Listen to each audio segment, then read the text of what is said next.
Okay. Wonderful. Good evening, everyone, to the Planning Advisory Committee meeting of Thursday, March 24th. It is 5 o'clock, so I will call the meeting to order. Our first item is the approval of the agenda, that the agenda of the Planning Advisory Committee meeting of March 24th, 2022 be approved as presented. If I could get Leanne and Jim to move and second that, that'd be great. Thank you. Any declarations of interest this evening? Not seeing any. Moving on then to the approval of minutes for December 22nd, 2021, that the Planning Advisory Committee minutes dated December 22nd, 2021 be accepted as presented. Is that okay with Jim and Leanne to move in second? Thank you. And okay, so going on to the agenda items, we have a few items here. The first one is the PAC report 01-2022. So the first report of this calendar year, so that's exciting. It's a CIP application for the downtown core, and it's 101 and 107 King Street West, more commonly known as O'Heafey's in the Safe Driving School. The recommendation is that the Planning Advisory Committee approve in full the CIP applications for 101, 107 King Street West, a combined maximum amount of $22,000 under the grant category and $40,000 under the loan category. For discussion purposes, if I could have again Jim and Leanne move and second that. Wonderful. Thank you. And with that, Dana, if you wouldn't mind just giving us highlights of your report. Thank you, Councillor Jansman, through you to the committee. So we have an application here before you for 101 and 107 King Street West. As Councillor Jansman mentioned, this is for O'Heafey's Irish Pub and the adjacent property, which is currently vacant, but was formerly occupied by the Safeway Driving School. So the owner of O'Heafey's owns both of these properties, and he's planning on expanding O'Heafey's pub by constructing a new walk-in storage area and refrigeration freezer that's actually going to reside in the 107 King Street property. The kitchen that serves O'Heafey's currently resides in the rear portion of 107 King Street. So he's basically going to be expanding that area that currently services O'Heafey's. They're experiencing some fantastic growth over the past few months since this individual acquired the property, and really want to be able to expand to continue serving their growing customer base. And the front portion of 107 King Street is going to be retained as a standalone commercial storefront. So it will front onto King. And we have a new business that is coming into that space. It's actually relocating from just across the street, which is Curls and Cuts. So she's been growing again her client base. She's rapidly outgrown her existing location and wants to expand into a standalone retail space. So we're very happy to see that movement and growth happening with one of our businesses. And she's got a great plan to activate that space. And there's some, I've included with the application, some images, mock-ups of the signage that the applicant has planned for here, which I think is going to look fantastic and be a really nice complement to the existing facade.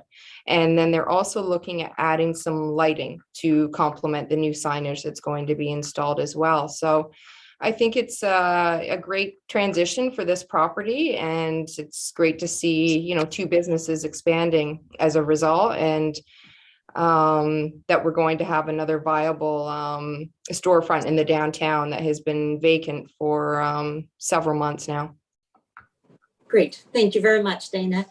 Any comments or concerns or questions for Dana from Jim or Leanne? Jim, please. Chair, I don't have I went through the package last night, but I don't have it up in front of me right now, but I do recall some of the packages had the tax increment grant, which is $0, but there is a 100% tax rebate and extends over 5 years, I think it was. I just wondered if, and I've seen that in the past, but if Dana or the chair or someone can just give me a refresher on how that actually works. Yeah, certainly. So the tax increment grant is part of the program that we have available. Essentially, as soon as anyone takes out a building permit to complete work on their property, MPAC, our Municipal Property Assessment Corporation, will come in and generally do a reassessment because there tends to be an increased value that comes with the renovation or improvements that are being made to the property. So what that tax increment grant does is essentially offsets that increase that is going to come with those improvements. So it provides on a kind of scale starting at 100% for the first 5 years after the renovations are complete.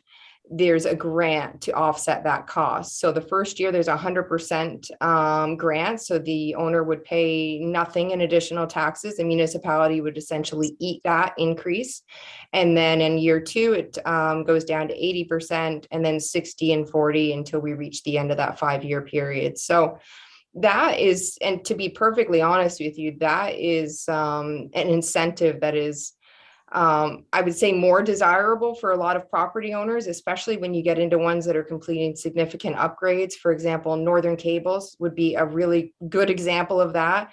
They invested almost $3 million in their property, which would have equated to very significant tax increases once that construction was complete. So this is another incentive that really offsets that and hopefully incentivizes the property owner to go ahead with those improvements because they do know that there's going to be a tax increase that comes with it. Further, if I may, Chair. Sure. Thanks, Dana. That was a very good explanation. In terms of the reassessment, right now our reassessments are on hold because of COVID. When you for a building permit, are they being reassessed right away, or are they also on? Yeah, it's a different scenario when it comes to that. You have your general every 4 years. MPAC will come in and do a reassessment of all properties. But this is very specific to anytime there's a building permit taken out on a property, they would automatically go in and do a new assessment. Same with a new build. If you had a vacant property that was had a house being constructed on it for the first time, they wouldn't wait for that reassessment. They would get the assessment confirmed and then start billing accordingly to the property owner. Okay, thanks very much. Appreciate that. Thanks, Chair. And just for, if anybody's watching from home, just to be clear, the granting of the tax relief is only for the variance. It's not for the original. Full. Yeah, right. It's just that difference in taxation that owner would be subjected to following the improvements. Dana, because the fridge is going through a structural wall of the additional back building of 107, was our bylaw building people involved in whether it would be structurally sound enough to do that? Yeah, so the owner currently has a building permit application in progress, and our building manager, Sean Merriman, is dealing with the administration of that. Unfortunately, he's not in attendance. I'm sure he would be able to provide some greater insight than I can. I can't confirm the actual status, but I do know that process is in progress. And yeah, so it won't go ahead if the building permit wouldn't be issued if there was any structural risk. Yeah, if it didn't pass the building code permitting requirements, then unfortunately the project wouldn't move forward. And whether, if the committee had decided to approve, it would essentially just make that null and void. If God forbid, the project shouldn't be able to move forward for a building permit or some other unforeseen reason. Very good, thank you. Any other questions or comments on this agenda item? Leanne? Thank you, Madam Chair. No, I think it's a great addition that they're having this problem that they have to expand and want to expand and invest in our town even more. So I'm definitely in favor of this application. Thank you. Thank you. Okay, with that being said, all in favor? Thank you. Carried. Moving on to 5.2, The recommendation is for PAC Report 02-2022 for the downtown core of 110 Center Street is that the Planning Advisory Committee approve in full the CIP application for 110 Center Street at a maximum amount of $9,500 under the grant category. Jim and Leanne, if you're okay to move and second that for discussion, thank you. With that, Dana, again, would you give us the highlights of your report? Thank you, Chair Jansman, through you to the committee. So we have an application before you for 110 Center Street, which is now known as Prescott Sub. So it's a new business that's coming into town. This is a long-standing vacant property, as I'm sure most of you are familiar. It's just adjacent to the municipal parking lot at the corner of Center and King Street. And it's, we're really encouraged to see this vacant property now occupied. The owner of the business has come in and is working on a lot of leasehold improvements. So they've completely renovated the interior space. They're going to be installing a new sign. There is a temporary one that's gone up, and they're going to be looking at an improved sign as well as potentially lighting down the road. So the owner had previously received funding for this property, as members of the committee may recall. It was just an application that was recently approved for new windows, some structural upgrades. And this is a new application for some additional categories that weren't previously funded that would support the new business that is now moving into this space. So they're requesting grant approval under the facade, signage, and interior commercial categories, as well as the permit fee. So I think it's a great application. I've seen inside the property. I met with the owner, and they've invested quite a bit, and they are actually just opening a soft opening this week. So I would encourage members to, if you haven't had a chance, to go down and check them out and try one of their subs. Great. Will do. Comments, Councillor Burton or Jim Hutton? No. I'm Dana. I'm like everybody else in Prescott. I'm sure Subway was so missed in the last few months. So this is very exciting, and that was going to be one of my questions, whether the current sign was just a temporary one or not, because it's fine, but that's all it is fine, right? So I'm happy to hear that that it's going to be a little bit more, outstanding. Well, right? And that's, if I can, interrupt, that's the beauty of this program, right? Because otherwise that's what the owner would have been able to do. So if approved tonight, then, this grant would give them the opportunity to go and invest in, something that's a better fit with the downtown and the property, and really, adds to the building itself and to the streetscape. So we're really excited to see that. And, they may even be able to add some lighting as well to it. So that's really the benefit of the purpose of the program, is to try and invest some additional monies to see some of these downtown properties upgraded. And I'm really pleased to see it coming forward, an application from them.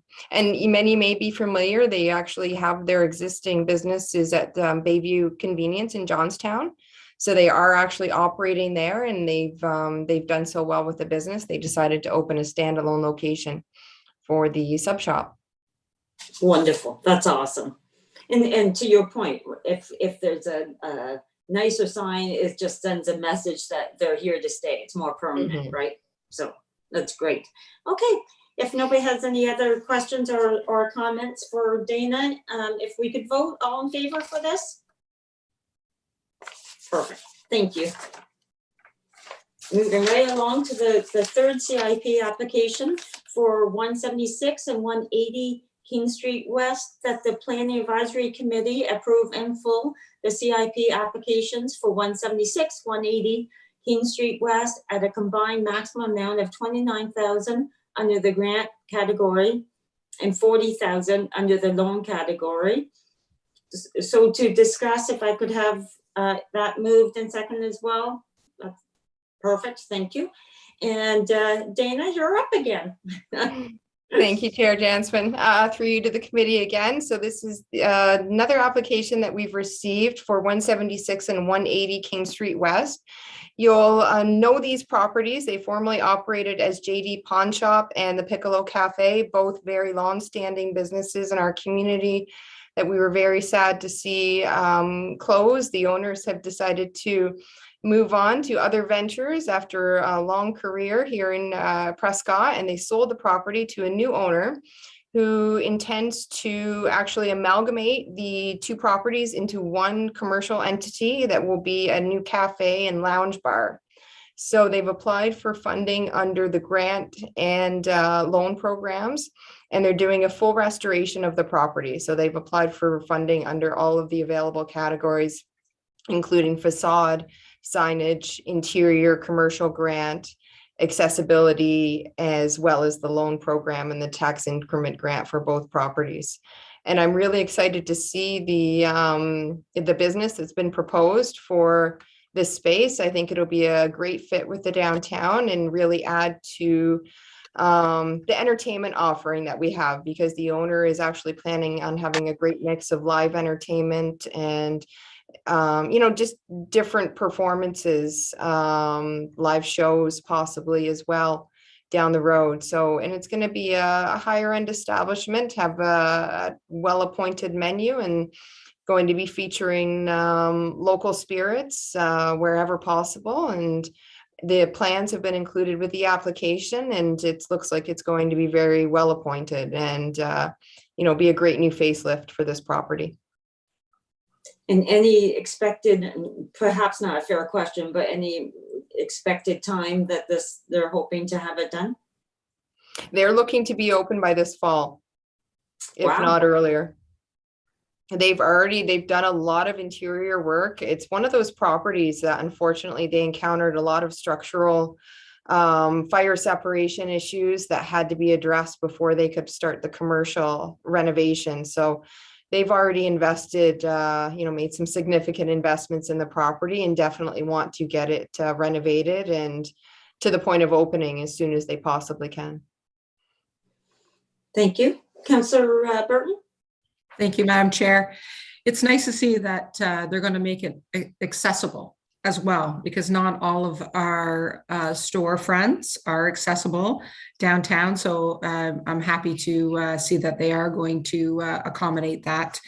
And it just, and I know I've said this before, but it just goes to show you that the CIP program is working. Mm-hmm. People are coming to our town wanting to invest, and with our help, they are able to invest in these buildings that have been vacant, could be years, or months. In this case, it was, a few months. But, it just goes to show you that, the committee and the town are dedicated to help investors come to our town, stay in our town, and invest. So that's really good. So definitely going to support this application. Thanks. Thank well, you. And I can also, just to interrupt again, as I like to do, to your point, Councillor Burton, it's, in speaking with the businesses and the property owners that are coming in, this really is an investment attraction tool. We have had businesses choose Prescott over other communities because of these incentives, the CIP program that we're able to offer. And not only for property owners making those extensive renovations, but also to new businesses coming in that, maybe don't have the capital to make that significant, amount of leasehold improvements. Because to your point, we have some long vacant properties that do require a lot of investment once someone does come in and rent it for a business. And it's been wonderful to see that we've been able to support both aspects of that, the property owner, as well as the new businesses coming in who otherwise may never be able to open without that support. And that's right. If I may, Madam Chair, follow up to Dana's response. I mean, the owner's making the effort and putting their own touch on it, but yet the renter coming in says, well, I want to add my own personal touch to it. So that's a good pairing. a good partnership between the two that can both access the CIP. For sure. Yep. And Dana, I'm assuming again that because it's taking down the middle wall, that it's still pending with the building permit. And Sean, Yeah. Yes. Yeah, they have received their permit application, and Sean is administering that as we speak. I have consulted the building department on all of the CIP applications that come in. There were no concerns that were brought forward by Mr. Merriman at this point. Perfect. And Dana, forgive me, I should know this, but just in case people at home want to hear about this too, when it comes to loan category, is there any type of lien put onto the property? So essentially, it's a 5-year repayment. Repayments start 12 months after the work is completed. And should, God forbid, the owner default on their payments, then that loan would automatically go on their taxation. Very good. Thank you. Thank you. Any other questions or comments? Okay, with that, all in favor? Thank you. Carried. And now we're moving on to the recommendation that the Planning Advisory Committee submit suggestions for possible changes to be considered for amendments to the Community Improvement Plan to staff by April 8th, 2022. If I could have, again, Leanne and Jim move and second that. Thank you. And this had a little history to this. I did go to the council table just recently that this was going to come to us for suggestions. And then of course, Dana will combine all the changes and present it to us. And then of course to council for final approval. But do you want to just touch on the highlights, Dana, of your report? Certainly. Thank you, Chair Jansman, through you to the committee.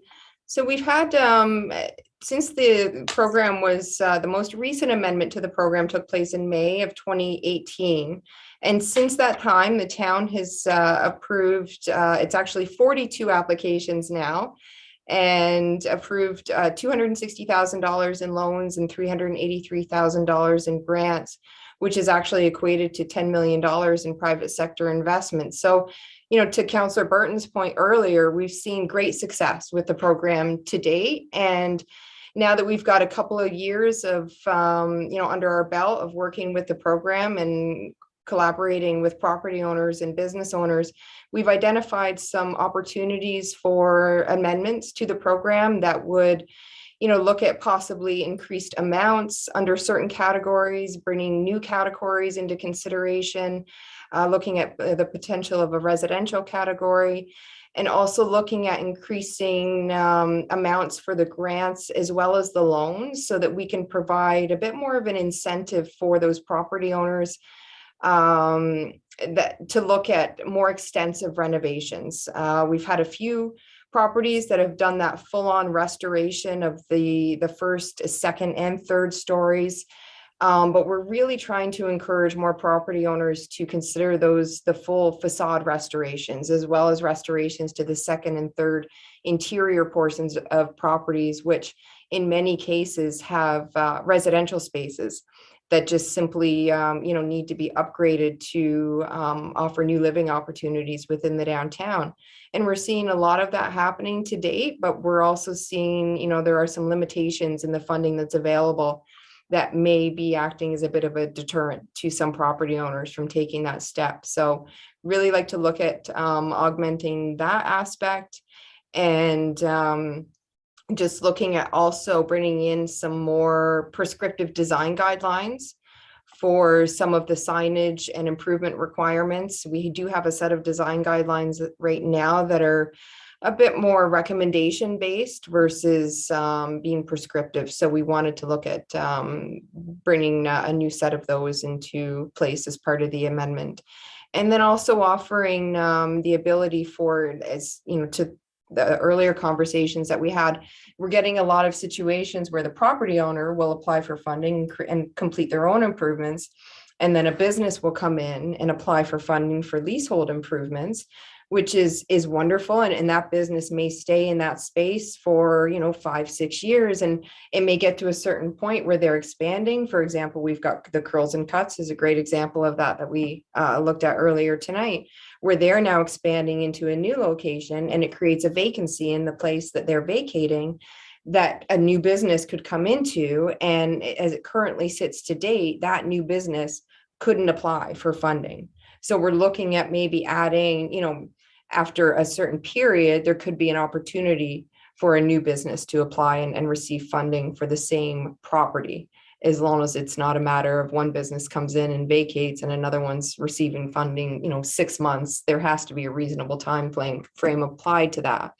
But yeah, those are just some of the examples of some of the amendments that we're considering, and there'll be a public consultation as part of this. So we'll be seeking feedback from, of course, the Planning Advisory Committee, the BIA, as well as just general members of the public will have an opportunity to comment and make suggestions. So really just looking to seek feedback at this point. And I would suggest we would probably have a more full-on workshop so that we could really start to identify exactly what amendments we wanted to bring forward. But this is the first opportunity for you to start thinking about those potential amendments that you'd like to see based on your experience in approving applications since your time on the committee. And Dana, the best way to provide feedback, suggestions, even clarification questions, whatever, would probably be your email, right?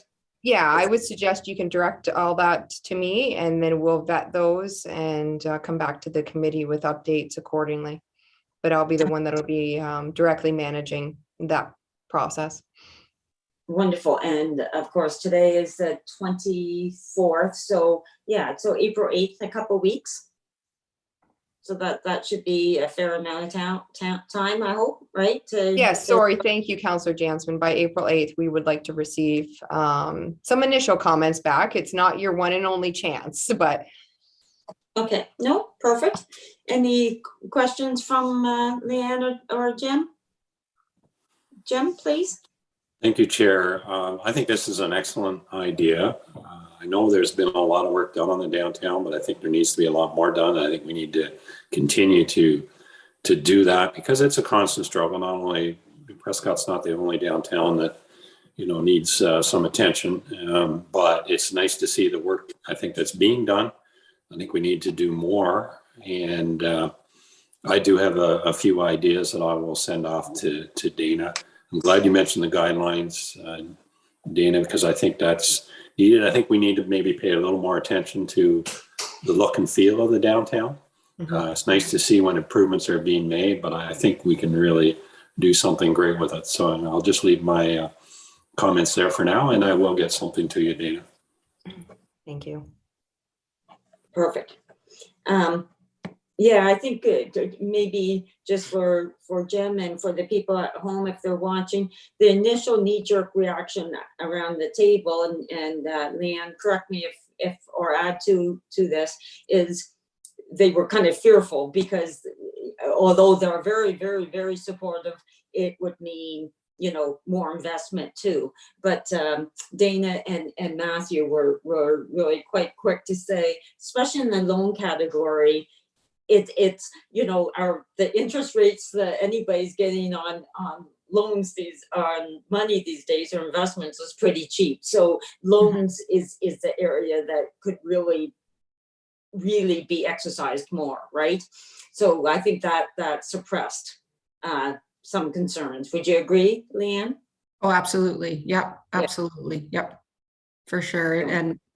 And what Jim was just saying as well, I think we need to tighten up some of the categories, and like the facade that Jim mentioned. And I mean, we've talked about amending this for quite some time now. We should do this and we should do that. So I'm glad it's coming forward so we can take a second sober look, as they say, and put some amendments in there. And because like I just said, you know, people are taking advantage of this. So let's tighten it up and make sure our T's are crossed and our I's are dotted in the correct spaces and go from there. So I think a lot of people will take more advantage if we have better guidelines in certain aspect of things. So thank you.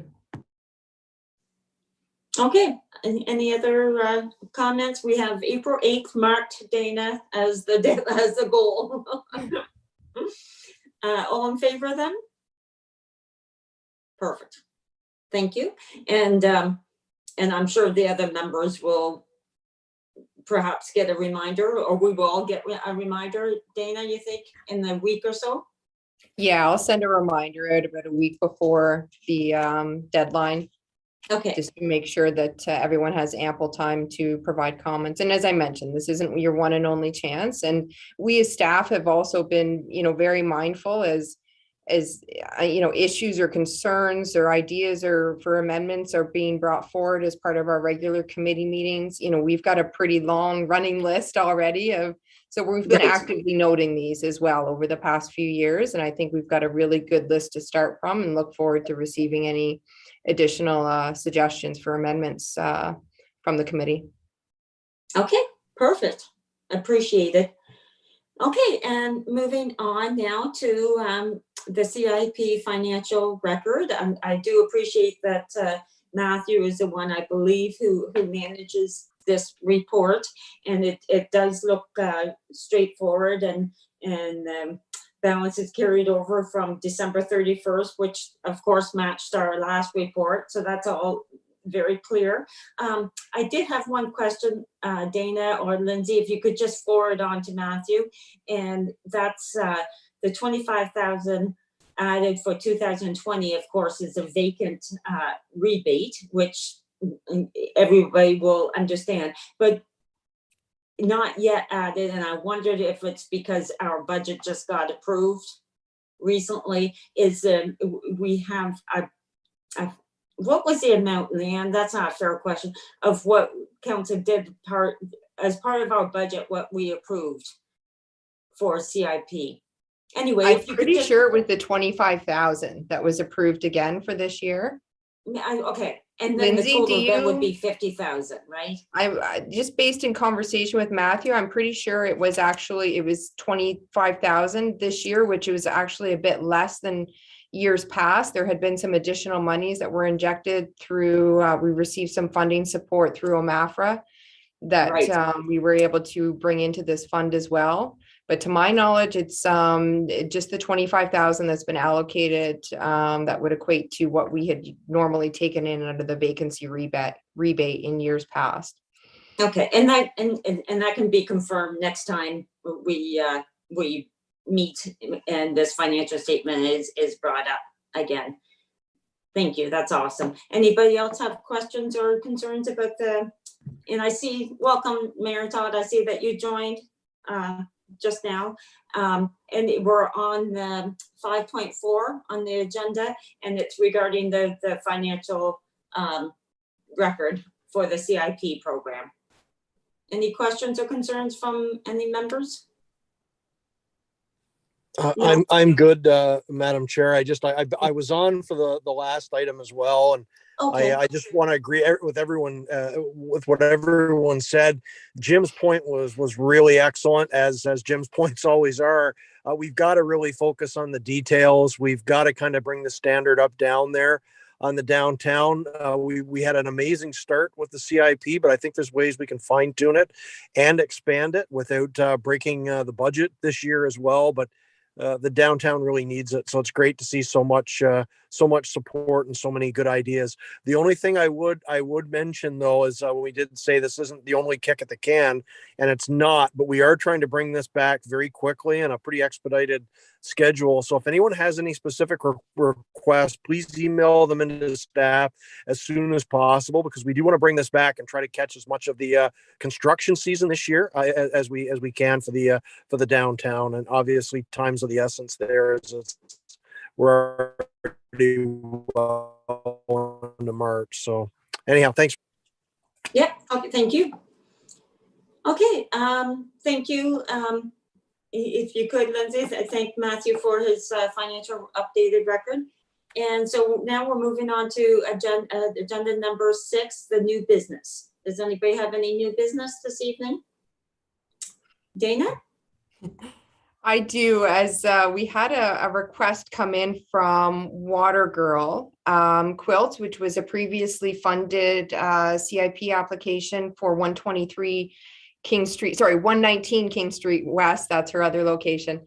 So she had received previous approval for sign, and she had to do some work to the interior of the property, some electrical work to retrofit the property for her new business, the new studio that she's operating out of that location, and has requested if there could be a potential consideration to provide her some funding under the interior commercial category. It hadn't been requested under the initial application that was submitted, and in speaking with our CAO, he recommended that we just bring this forward as a verbal request to PAC for consideration at this meeting to basically amend and provide funding under that interior commercial category. It is a fairly nominal amount. We're only talking a few $100s here. It's not a significant expense that you would be approving to fund above and beyond the sign that was approved. So Dana, would the process still, quotes and receipts and that type of thing, the paperwork, it would still come to this committee?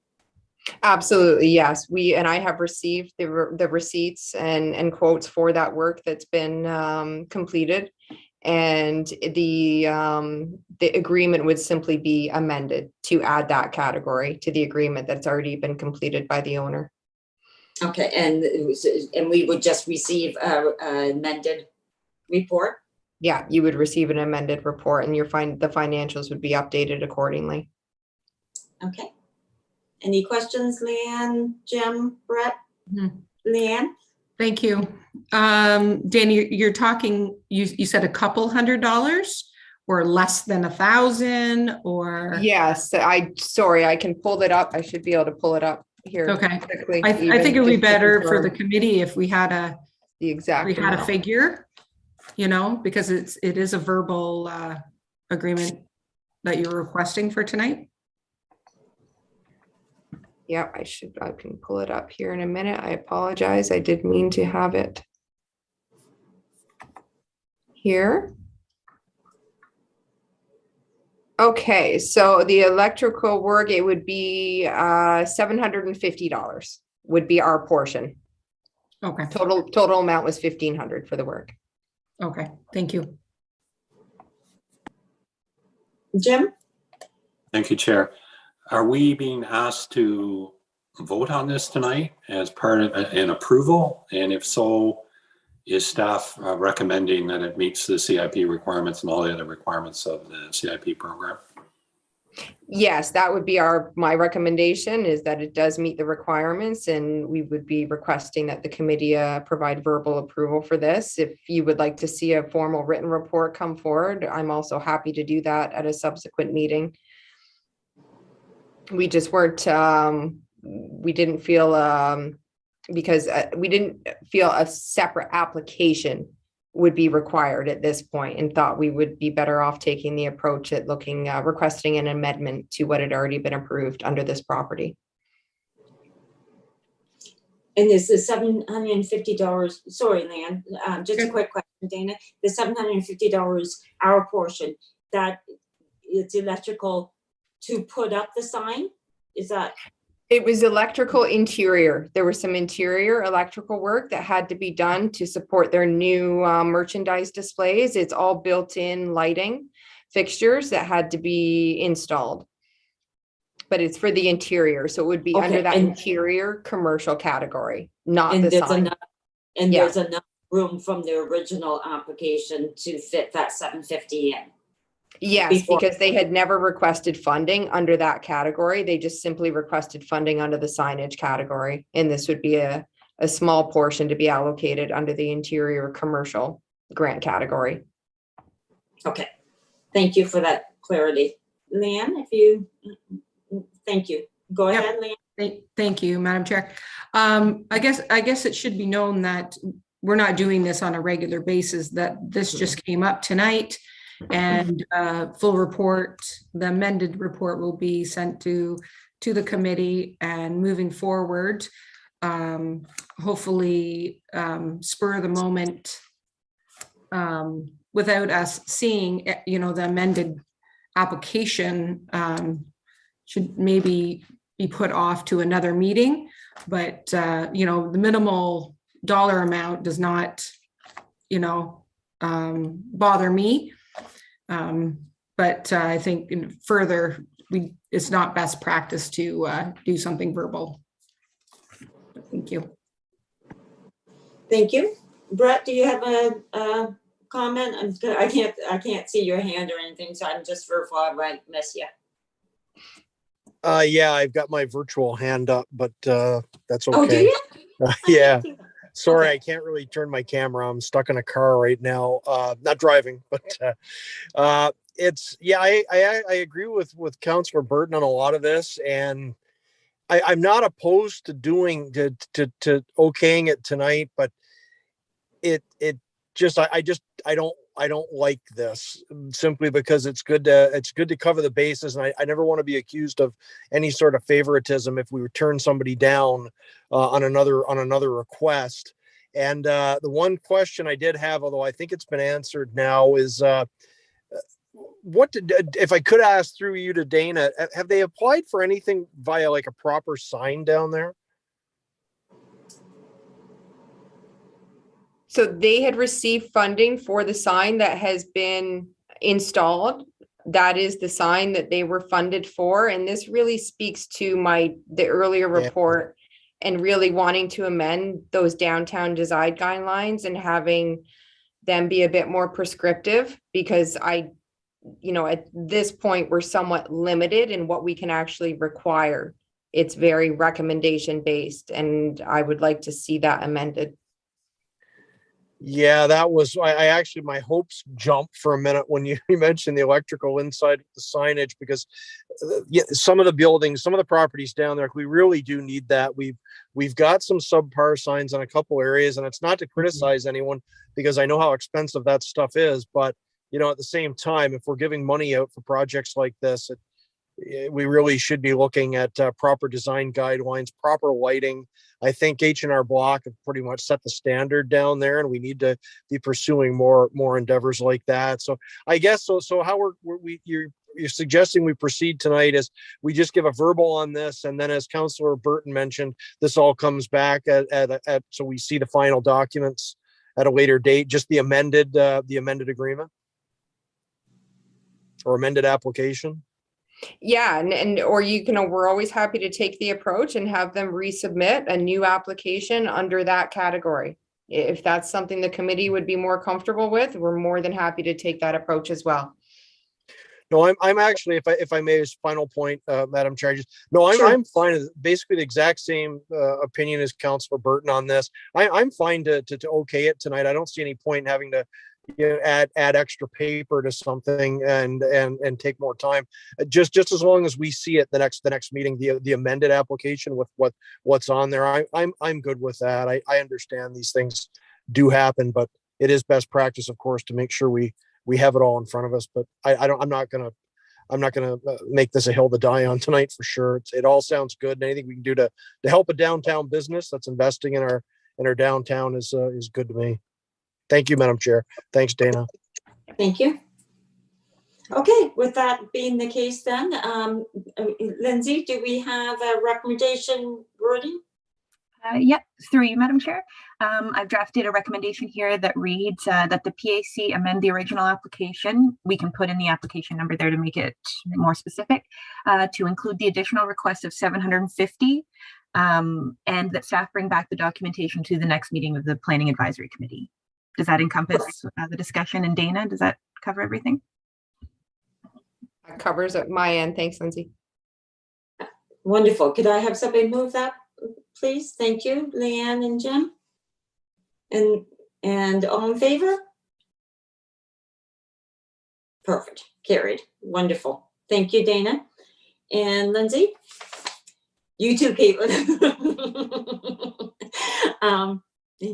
Moving on to our last item, and that's adjournment. If I could have somebody move that the Planning Advisory Committee be adjourned, and the time is, what is the time? It is 5:46. Thank you, Leanne. Thank you, Jim.